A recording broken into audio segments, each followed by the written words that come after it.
우리가 말씀 들으면서 또 말씀 배우면서 많이 듣는 단어 가운데 하나가 있다면 모형과 성취 혹은 예언과 성취라는 말이, 왜? 성경 안에는 많은 모형들이 있고 그 많은 모형들에 대한 실체, 성취가 있어요. 그래서 성경은 전체가 모형과 성취로 이루어져 있다, 혹은 성경은 전체가 예언과 성취로 이루어져 있다라고 자주 말해요. 오늘 본문 속에도 세 절 말씀이지만 이 짧은 세 절 말씀 속에 한 가지 모형이 들어있고 그리고 한 가지 성취가 들어있어요. 제가 다시 한번 읽어볼 테니까 무엇이 모형이고 무엇이 성취인지 한번 생각하면서 읽어보세요. 우리에게 제단이 있는데 장막에서 섬기는 자들은 그 제단에서 먹을 권한이 없나니 이는 죄를 위한 짐승의 피는 대제사장이 가지고 성소에 들어가고 그 육체는 영문 밖에서 불사름이라. 그러므로 예수도 자기 피로써 백성을 거룩하게 하려고 성문 밖에서 고난을 받으셨느니라. 아멘. 자, 힌트를 드린다면 10절과 11절 말씀이 모형이고 12절 말씀은 그 모형에 대한 성취. 자, 그렇다면 그 모형은 무엇인가? 구약시대의 제사 방식이죠. 우리의 죄를 속하기 위하여 하나님께 제물을 드릴 때 짐승을 잡아서 그 피를 대제사장이 가지고 성소에 들어간다. 그리고 그 육체, 즉 그 고기는 영문 밖에서 불살랐다. 이것이 우리의 죄를 속하기 위한 속죄제를 드리는 방법이었어요. 피는 가지고 성소에 들어가고 고기는 영문 밖에서 불사른다. 그렇다면 그 성취는 무엇인가? 12절에 있는 말씀, 그러므로 예수도 자기 피로써 백성을 거룩하게 하려고 성문 밖에서 고난을 받으셨느니라. 우리의 죄를 속하기 위해서 그의 모든 피를 흘려주시고 자기의 육신을 어디서? 성문 밖에서. 구약의 제사를 드릴 때 제물로 드려졌던 그 제물의 고기를 영문 밖에서 불살라 태웠던 것처럼 예수님께서도 우리의 죄를 속하기 위하여 피 흘려주시되 그 육신은 성문 밖에서 고난을 당했다라는 것이. 그래서 구약시대의 제사의 모습은 모형이고 신약시대의 예수님께서 십자가에 달려 죽어주시고 성문 밖에서 고난을 당하신 그 일은 실체, 성취라는 것이. 자, 이 사실을 통해서 우리가 얻을 수 있는 교훈이 무엇입니까? 첫 번째로 성경 안에 있는 모든 말씀들은 하나도 짝이 없는 것이 없다. 성경 안에 있는 모든 말씀은 모두 짝이 있다. 여러분, 이 사실이 얼마나 중요한 줄 아세요? 짝이 없으면, 짝이 없는 말은 누구라도 할 수 있어요. 뭐 이렇다 저렇다 믿어라 다 얘기할 수 있어요. 그런데 짝이 있다는 것은 어떤 성경에 대한 약속이 있고 예언이 있고 모형이 있으면 어때요? 그 약속과 예언과 모형에 대한 성취가 있는 것. 여러분, 이것은 함부로 누가 말할 수가 없어요. 왜? 말은 했는데 그 말에 대한 성취를 이루기는 쉽지 않거든요. 더더구나 성경은 1600년간에 걸쳐서 쓰여져 있어요. 그러니까 1600년 전에 한 말을 1600년 후에 이루어지게 하는 것은 정말 어렵죠. 여러분, 성경이 단순히 성경을 믿고 따르는 사람이 많아서, 기독교인들이 많아서 성경이 그 오랜 시간 동안 이 세상에서 가장 정말 많은 사람에게 읽히는, 가장 많은 사람이 가지고 있는, 가장 많은 언어로 번역된 그런 책이 된 것이 아니고, 왜 성경이 그만큼 가치가 있는, 믿는 사람들은 물론이고 믿지 않는 사람들에게도 그만큼 놀랍고 가치가 있는 책으로 지금까지 여겨져 오는가? 그 이유는 성경은 다 짝이 있다는 거예요. 예언만 있는 게 아니고, 예언은 누구나 할 수 있어요. 가짜 교주도 예언은 얼마든지 할 수 있어요. 근데 예언만 있는 게 아니라 그 예언에 대한 무엇이 있다? 성취가 있다.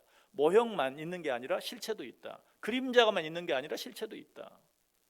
이 모든 게 짝이 있기 때문에 그 누구도 성경을 무시를 못해요. 무시하려고 달려들었다가도 다 거꾸라지고 마는 거예요.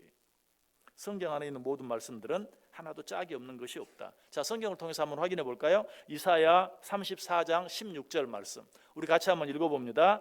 너희는 여호와의 책에서 찾아 읽어보라. 이것들 가운데서 빠진 것이 하나도 없고 제 짝이 없는 것이 없으리니 이는 여호와의 입이 이를 명령하셨고 그의 영이 이것들을 모으셨음이라. 아멘. 짝이 없는 것이 하나도 없다. 왜? 사람이 만든 것 같으면 어쩌다가 실수로라도 짝이 빠질 수도 있고 안 맞을 수도 있고, 그렇죠? 양말 두 짝 맞추는 것도 어쩔 때는 쉽지 않을 때가 참 많은데, 여러분 1600년 전의 일과 1600년 후의 일을 짝을 맞춘다는 게 쉽지 않아요. 그런데 이 모든 일들이 짝이 있다는 게 뭘 말하는가? 하나님께서 모으셨다는 증거요, 하나님이 쓰였다는 증거다라고 말하고 있어요. 성경은 이처럼 전체가 예언과 성취로 되어 있다. 그런데 그 많은 예언과 성취 가운데 가장 대표적인 예언과 성취가 있다면 그것은 무엇일까? 역시 예수님에 대한 예언과 성취. 그래서 오늘은 그 예수님과 예수님에 대한 모형과 성취에 대해서 대표적인 몇 가지에 대해서 생각해 보려고 해요. 첫 번째, 성경을 보면 예수님께서 나귀를 타실 것에 대해서 예언되어 있고 또 그 예언이 성취되어져 있죠. 먼저 그 예언은 어디 나오는가? 구약 스가랴서에 보면 이 땅에 오실 예수님께서 나귀를 타실 것, 그것도 좀 더 구체적으로 나귀의 새끼를 타실 것이 분명하게 예언되어 있어요. 자, 그 예언 같이 읽어봅니다. 스가랴 9장 9절 말씀, 시작. 시온에 따라 크게 기뻐할지어다. 예루살렘에 따라 즐거이 부를지어다. 보라, 내 왕이 내게 임하시나니 그는 공의로우시며 구원을 베푸시며 겸손하여서 나귀를 타시나니 나귀의 작은 것 곧 나귀 새끼니라. 아멘. 자, 구약 스가랴서에 나와 있는 말씀이 예수님께서 그렇게 이 땅에 오실 것에 대해서 예언해 주는 예언의 말씀이에요. 자, 그런데 이 예언이 어디에서 정확하게 성취되어지는가? 요한복음 12장 14절과 15절에서 성취되어져요. 자, 그 말씀도 우리 같이 한번 읽어보겠습니다. 요한복음 12장 14절 15절 시작. 예수는 한 어린 나귀를 보고 타시니 이는 기록된 바 시온 따라 두려워하지 말라. 보라, 너의 왕이 나귀 새끼를 타고 오신다 함과 같더라. 아멘. 스가랴에서 예언되어진 말씀이 요한복음에서 정확하게 성취되어졌어요. 자, 두 번째 예언과 성취는 무엇인가? 예수님께서 죄인들과 함께 못 박히실 것에 대해서 예언되어져 있고 또 성취되었어요. 자, 그 말씀도 같이 읽어봅니다. 먼저 예언의 말씀, 이사야 53장 12절 말씀 같이 읽습니다. 그러므로 내가 그에게 존귀한 자와 함께 몫을 받게 하며 강한 자와 함께 탈취한 것을 나누게 하리니 이는 그가 자기 영혼을 버려 사망에 이르게 하며 범죄자 중 하나로 헤아림을 받았음이니라. 그러나 그가 많은 사람의 죄를 담당하며 범죄자를 위하여 기도하였느니라. 아멘. 자, 여기 보면 예수님에 대한 예언이 나오는데 그가 어떻게 될 것이다? 범죄자 중 하나로 헤아림을 받게 될 것이다. 이 말은 다른 범죄자들과 똑같이 벌을 받게 될 것이다. 죄에 대한 형벌을 받게 될 것이다 라고 예언되어져 있어요. 자, 그런데 그 예언이 어디에서 어떻게 성취되어집니까? 마가복음 15장 27절에서 성취되어져요. 자, 그 성취도 또 같이 읽습니다. 시작. 강도 둘을 예수와 함께 십자가에 못 박으니 하나는 그의 우편에 하나는 좌편에 있더라. 아멘. 예수님이 누구와 함께? 강도들과 함께, 범죄자 중 하나같이 다른 강도들과 함께. 예수님이 혼자 십자가에 못 박힌 게 아니에요. 다른 범죄자들, 다른 강도들과 함께, 좌편 우편 강도와 함께 십자가에 못 박혔다. 정확하게 이사야 53장 12절에 있는 말씀이 성취되어진 것이죠. 또 어떤 예언과 성취가 있습니까? 예수님께서 손과 발이 찔리실 것이다 라는 예언이 어디에? 시편 22편 16절에 나와요. 자, 그 예언 같이 한번 읽어보겠습니다. 시편 22편 16절 시작. 개들이 나를 에워쌌으며 악한 무리가 나를 둘러 내 수족을 찔렀나이다. 내 손발을 찔렀나이다. 예언되어져 있어요. 그런데 그 예언이 어디에서 어떻게 성취되어져요? 요한복음 20장 27절에서 성취되어져요. 우리 같이 한번 읽어보겠습니다. 요한복음 20장 27절 시작. 도마에게 이르시되 내 손가락을 이리 내밀어 내 손을 보고 내 손을 내밀어 내 옆구리에 넣어보라. 그리하여 믿음 없는 자가 되지 말고 믿는 자가 되라. 아멘.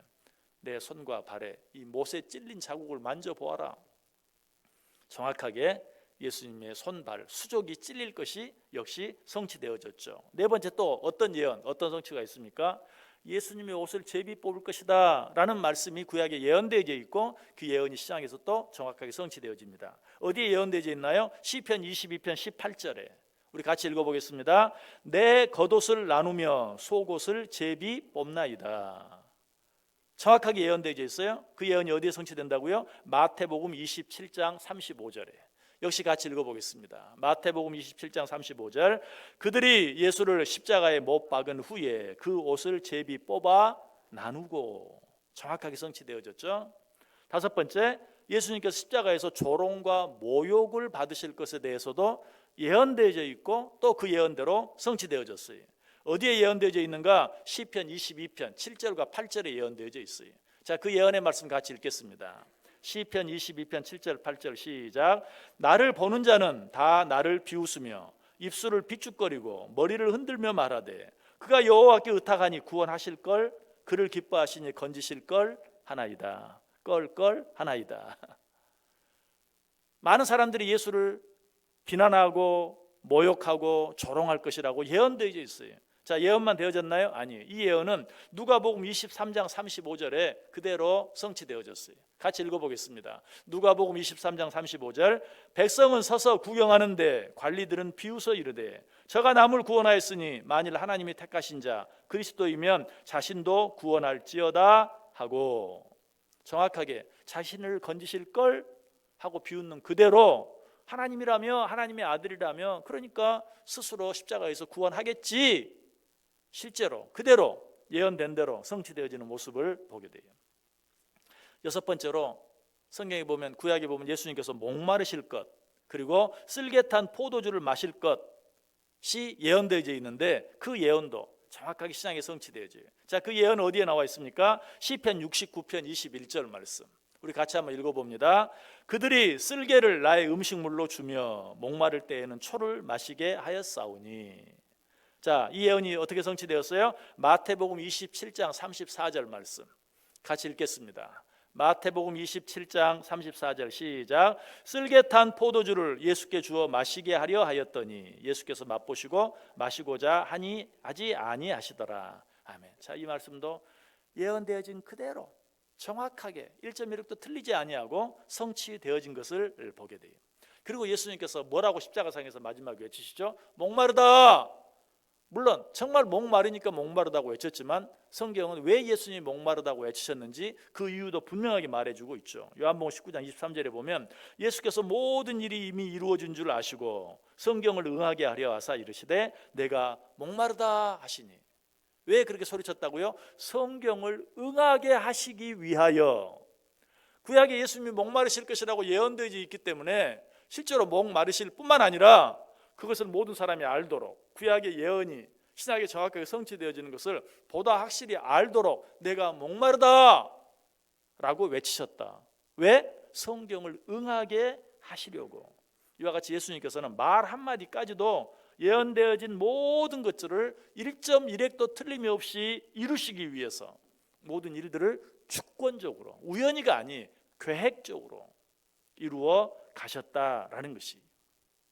자, 그런데 여기까지는 자의에 의해서든 타의에 의해서든 예수님께서 살아계실 때 일어난 일이. 그런데 정말 놀라운 것은 예수님께서 운명하신 후에도 예수님에 관한 예언이 그대로 성취되었다는 것이. 자, 예수님이 살아계실 때는 예수님이 구약의 예언을 다 하실 거 아니에요. 그러니까 그 구약의 예언이 아까 예수님이 하셨던 것처럼 예수님이 목마르다 왜 그러셨다고요? 구약의 예언이 그대로 응하게 하기 위해서. 예수님이 살아계실 때는 그렇게 할 수 있지만 예수님이 돌아가시고 난 후에는 누가 그 예언이 이루어지게 하기 위해서 애를 쓸 수 있겠어요? 예수님은 죽어버리셨는데. 그런데 예수님이 죽은 후에도 예수님에 대한 예언이 예수님께 그대로 성취되어지는 모습을 보게 돼요. 그것이 무엇입니까? 예수님의 뼈가 꺾이지 않을 것이다 라는 예언이 구약에 예언되어 있는데 그 예언이 예수님이 이미 숨을 거두신 후에 또 그대로 이루어지는 것을 보아요. 자, 그 예언은 어디에 나옵니까? 시편 34편 20절에 나와요. 같이 읽어볼까요? 시작. 그의 모든 뼈를 보호하시며 그 중에서 하나도 꺾이지 아니하도다. 자, 이 예언은 어디에서 어떻게 성취됩니까? 요한복음 19장 32절과 33절에서 성취되어져요. 자, 이 성취도 같이 읽어봅니다. 시작. 군인들이 가서 예수와 함께 못 박힌 첫째 사람과 또 그 다른 사람의 다리를 꺾고 예수께 이르러서는 이미 죽으신 것을 보고 다리를 꺾지 아니하고.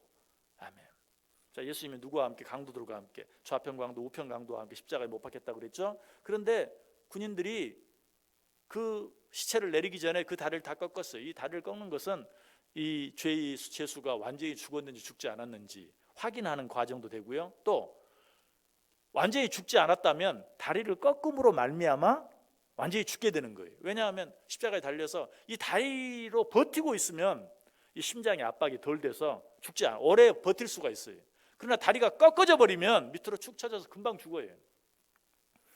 그래서 죽었는지 안 죽었는지 확인하는 과정이고, 또 아직 죽지 않았다면 죽게 만드는 그런 절차였어요. 그런데 군인들이 다른 두 군인들의 죄인들에 대해서는 그렇게 했는데 누구에 대해서는? 예수님에 대해서는 그렇게 하지 않았다라고 말하고 있어요. 이것도 성경이 우연이 아닌 것을 분명히 이야기해요. 요한복음 19장 36절에 보면 이 일이 일어난 것은 그 뼈가 하나도 꺾이지 아니하리라 한 성경을 응하게 하려 합니다. 구약의 예언이 정확하게 이루어지게 하기 위해서 그렇게 되었다라고 말하고 있어요. 그런데 이 사건 속에 정말 놀라운 것, 아까 이 사건이 놀라운 이유는 뭐라고요? 예수님이 살아계실 때 예수님을 통해서 구약의 예언이 이루어진 것이 아니라 예수님이 죽으셨는데 죽으신 후에도 구약의 예언이 이루어졌다는 것이라고 그랬죠. 그런데 더 놀라운 사실 한 가지는 뭐예요? 그 예언이 예수님은 설령 죽었다 할지라도 예수님을 따르는 제자들이 구약에 예수님의 뼈가 꺾이지 않을 것이라고 예언되어 있잖아. 그러니까 우리가 어떻게 해서든지 저 군인들이 예수님의 다리를 꺾는 것을 막아야 돼. 뭐 그렇게 나서가지고 예수님을 막 빙 둘러싸고 예수님의 다리가 꺾어지지 않게 한 것이 아니고, 뭐 또 다른 두 죄수의 다리는 꺾었는데 뭐 그 사람들에게 제발 예수님의 다리만은 꺾지 말아달라고 뭐 사정해서 꺾지 않은 것도 아니고, 누구에 의해서? 예수를 죽인 자들에 의해서, 로마 군인들에 의해서, 예수를 죽인 로마 군인들에 의해서 구약의 예언이 이루어지게 된 거예요. 예수님의 적들에 의해서, 예수님을 반대하는 자들에 의해서, 예수를 믿지 않는 자들에 의해서 구약의 예언이 그대로 이루어졌다. 아니, 보다 적극적으로 말하면 그 일을 예수를 믿지 않는, 예수를 따르지 않는 자들로 말미암아 예수님의 구속 사역이 완전하게 이루어지고 확실하게 이루어지는, 성취되어지는 그런 일이 되고 말았다라는 것이. 어떻게 이런 일이 일어날 수 있습니까? 그 답은 하나뿐이에요. 성경은 누가 쓰셨다? 하나님이 쓰셨다. 그렇기 때문에 구약에 예언되진 그 모든 예언들이 예수님에 의해, 예수님을 믿고 따르는 자들에 의해서는 말할 것도 없고, 예수님을 믿지 않는 자들, 예수님을 따르지 않는 자들 뿐만 아니라 예수를 반대하는 자들, 아니 예수를 죽인 자들에 의해서까지도 그 예언이 이루어진다. 그 이유가 뭐라고요? 성경은 하나님이 기록하신 하나님의 말씀이기 때문에. 디모데후서 3장 16절이 뭐라고 말해요? 모든 성경은 하나님의 감동으로 된 것으로 교훈과 책망과 바르게 함과 의로 교육하기에 유익하다. 모든 성경은 하나님의 감동으로 되었다. 베드로서 1장 21절도 말해요. 예언은 언제든지 사람의 뜻으로 낸 것이 아니요 오직 성령의 감동하심을 받은 사람들이 하나님께 받아 말한 것이라. 여러분이 가지고 있는 성경은 하나님이 주신 말씀을 사람들이 받아 기록한 것이다 라고 말하고 있어요. 그래서 사도 요한은 성경 맨 마지막에 기록된 요한계시록에서 이 성경을 대하는 사람들의 태도에 대해 뭐라고 경고해 주는 줄 아세요? 우리 그 경고의 말씀 한번 같이 읽어보겠습니다. 요한계시록 22장 18절과 19절 말씀 같이 읽습니다. 내가 이 두루마리의 예언의 말씀을 듣는 모든 사람에게 증언하노니 만일 누구든지 이것들 외에 더하면 하나님이 이 두루마리에 기록된 재앙들을 그에게 더하실 것이요 만일 누구든지 이 두루마리의 예언의 말씀에서 제하여 버리면 누구든지 이 두루마리에 기록된 생명나무와 및 거룩한 성의 참여함을 제하여 버리시리라. 아멘. 누구든지 이 하나님이 주신 이 말씀에 더하면 성경에 기록된 모든 재앙을 더할 것이다. 누구든지 이 말씀 가운데서 한 자라도 제하면 정말 거룩한 성에 참여함을 제하여 버릴 것이다 라고 무섭게 경고하고 있는 것을 보게 돼요. 여러분 이 시간에 선택하시길 바랍니다. 하나님의 말씀을 하나님의 말씀으로 받음으로 그 말씀의 능력과 축복을 체험하며 살 것인지, 아니면 그렇게 하지 않음으로 말미암아 말씀의 능력과 축복에서 제외될 것인지 우리가 선택해야 돼요. 결단해야 돼요. 데살로니가 교인들은 전자를 선택했어요. 어떻게? 하나님의 말씀을 하나님의 말씀으로 받기로 선택했어요. 그렇게 했을 때 그들에게 어떤 축복이 주어졌는가? 데살로니가전서 2장 13절에 보면 이러므로 우리가 하나님께 끊임없이 감사함은 너희가 우리에게 들은 바 하나님의 말씀을 받을 때에 사람의 말로 받지 아니하고 하나님의 말씀으로 받으니 진실로 그러하도다. 이 말씀이 또한 너희 믿는 자 가운데서 역사하느니라. 이 말씀은 어떤 말씀이냐면 사도 바울이 하나님의 말씀을 하나님의 말씀으로 받는 데살로니가 교인들을 칭찬하는, 그리고 하나님께 감사하는 그런 내용이. 그런데 하나님께 감사하면서 그들에게 뭐라고 칭찬해요? 하나님의 말씀을 받을 때에 사람의 말로 받지 아니하고 하나님의 말씀으로 받음이니 진실로 그러하도다. 이 말씀이 또한 너희 믿는 자 가운데서 역사하느니라. 하나님의 말씀을 하나님의 말씀으로 받으면 그 말씀이 그 사람 속에서 어떻게 한다고요? 역사를 일으킨다. 믿으십니까? 하나님의 말씀을 하나님의 말씀으로 받으면 그 말씀이 살아서 우리 안에 역사를 일으킨다. 여러분, 이런 예언과 성취가 구약과 신약 속에서만, 구약과 신약의 관계 속에서만 이루어지는 게 아니에요. 구약에 예언되어진 것이 신약에 이루어지는, 구약과 신약 속에서만 이루어지는 게 아니에요. 이런 예언과 성취는 성경 안에 기록된 그대로 누구에게, 오늘 우리에게 성취되어진다는 사실을 믿으시길 바랍니다. 아까 우리가 얘기했던 것처럼 구약의 예수님에 대해서 예언되어진 것이 신약에 그대로 성취되어진 것처럼 신약과 구약 전체, 여러분 신약 구약 무슨 말이에요? 둘 다 약속이에요. 오래된 약속, 새로운 약속. 구약은 오래된 약속, 신약은 새로운 약속. 어떻게 보면 구약만 예언이 아니고 구약은 오래된 예언이고 신약은 새로운 예언이.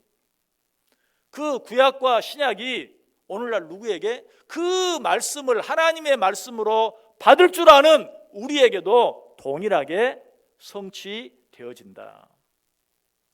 구약과 신약에서 예언되어지고 약속되어진 내용들이 오늘 우리의 삶 속에서도 1.1액의 차이도 없이 그대로 성취되어진다는 것이, 이 사실이 중요해요.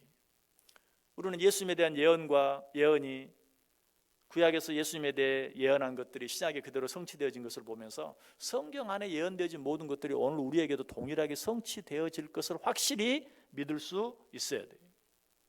그럼에도 불구하고 성경을 하나님의 말씀이라고 믿는다고 하면서도 이 사실을 믿지 못하고 의심하는 자들, 한 걸음 더 나아가 성경에 기록된 약속과는 거리가 있는 것처럼 보이는 눈앞의 현실 때문에 하나님을 원망하고 불평하며 사는 자들이 얼마나 많은지 몰라요. 이런 우리들을 향해 성경은 뭐라고 책망합니까? 누가복음 24장 25절에 이르시되 미련하고 선지자들이 말한 모든 것을 마음에 더디 믿는 자들이여, 이 미련한 자들아, 왜 선지자들을 통해 주어지는 모든 것들을 그렇게 더디 믿느냐? 이리저리 눈치 보면서 과연 이 말씀이 얼마나 내게 맞을지, 과연 이루어질지, 내게 얼마나 유익이 될지, 손해가 될지 차로 재면서 왜 그 사실을 그렇게 더디 믿느냐라고 책망하고 있어요. 여러분, 데살로니가 교회 교인들처럼 하나님의 말씀이 비록 사람의 입을 통해 전해진다 할지라도 사람의 말로 받지 아니하고 하나님의 말씀으로 받음으로 그 역사를, 그 말씀의 역사를 날마다 체험하며 살기를 원하십니까? 아니면 그 말씀이 사람의 입을 통해 전해진다고 해서 상황에 따라서 혹은 그 말씀을 전하는 사람에 따라서 믿을만 하면 믿고 그렇지 않으면 믿지 않고 하므로 오늘 주어진 이 경고의 말씀처럼 이 미련한 자들아, 왜 선지자들의 말을 더디 믿느냐라는 책망을 들을 것인가, 또 한 번 우리가 선택하고 결단해야 되는 것이. 오늘날 우리들에게 주어지는 말씀은 결국은 어때요? 사람을 통해 선포되어져요. 사람은 부족해요, 연약해요, 문제가 많아요. 그럼에도 불구하고 그 말씀이 성경에 기록된 하나님의 말씀이라면 데살로니가 교인들처럼 사람의 입을 통해 주어지지만 누가 주시는 말씀으로? 하나님이 주시는 말씀으로 받을 때 그 말씀이 내 안에서 살아 역사한다.